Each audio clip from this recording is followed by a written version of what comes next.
जो जागा वो पाया, जो सोया वो खोया। तो हेलो एवरीवन, मैं हूं जमंती और आज हमारे चैलेंज ब्लॉग का 13वां दिन। तो गाइज, गवर्नमेंट स्कूल के बच्चों को सिर्फ पढ़ना ही नहीं होता, उनको घर का काम भी करना होता है। तो आज एक वैसा भी टाइम होता है जो काम करने का भी टाइम होता है और पढ़ाई करने का, और याद हो जाता है। मतलब कुछ भी पढ़ के आते हैं और याद करते हैं ना, तो आप लोग को अच्छी तरीके से याद होगा और वो कभी नहीं भूलेंगे। और अक्सर मम्मी पापा बोलते हैं, हमारे भी बोलते हैं, आप लोग को भी बोलते होंगे कि पहले उठ जाओ, अब पढ़ो। सुबह में मतलब 4 बजे उठाते होंगे कि पढ़ो पढ़ो।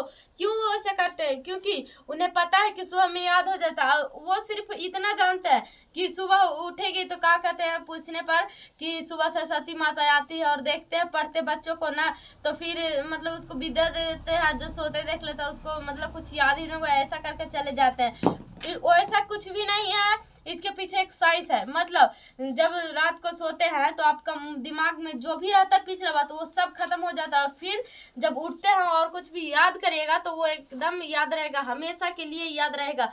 तो कहते हैं ना कि ऐसा नहीं है कि सिर्फ सोइए रहे, नहीं, पढ़िए भी, ध्यान भी दीजिए। और जैसे देखिए, अभी हम स्कूल से आए, स्कूल से हमें याद करने के लिए मिला है, तो अभी कितना भी रटेंगे, अभी कितना रटेंगे, हम बोल रहे हैं, पढ़ रहे हैं और सुन भी रहे हैं, लेकिन याद नहीं हो रहा। हमारा ध्यान कहाँ है स्कूल पर, कि स्कूल में गए थे तो हमको खाने मिला था दाल भात चोखा चटनी, कुछ भी हम खेले थे तो हमको मेडल मिला, ट्रॉफी मिला, उस पर ध्यान है। पढ़ाई पर बोल रहे हैं, सुन भी रहे हैं, लेकिन दिमाग में वो घुस नहीं रहा है, क्योंकि पिछला बात हमें याद आ रहा है, अगला बात नहीं जो हम बोल रहे हैं।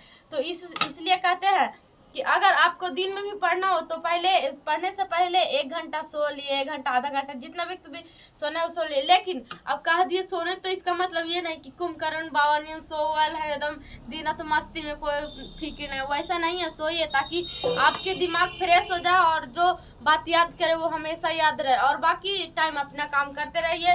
तो यही मम्मी पापा को तो पता नहीं है कि इससे क्या होता है, लेकिन वो इतना बता देते हैं कि सुबह पढ़ने से याद होता है।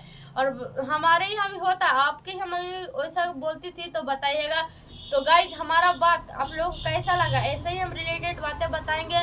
और आज तो पढ़ के चले आए हैं, लेकिन मेरा भाई भी पढ़ के आता है, इसको कुछ नहीं याद होता, इसको कितना भी बोलते हैं फिर भी नहीं याद होता है। और आज था मेरा, सुबह में बताया था मेरा भाई कि आज है मेरा नोटबुक चेक होगा शनिवार को। तो आज हो गया, बाल बच गए, क्योंकि स्कूल में जाकर भी थोड़ा सा बनाइए, क्योंकि बहुत ज़्यादा था इसलिए घर पे नहीं बना पाए। तो गाइज, मिलते हैं न्यू ब्लॉग में, तब तक ले बाय। और गाइज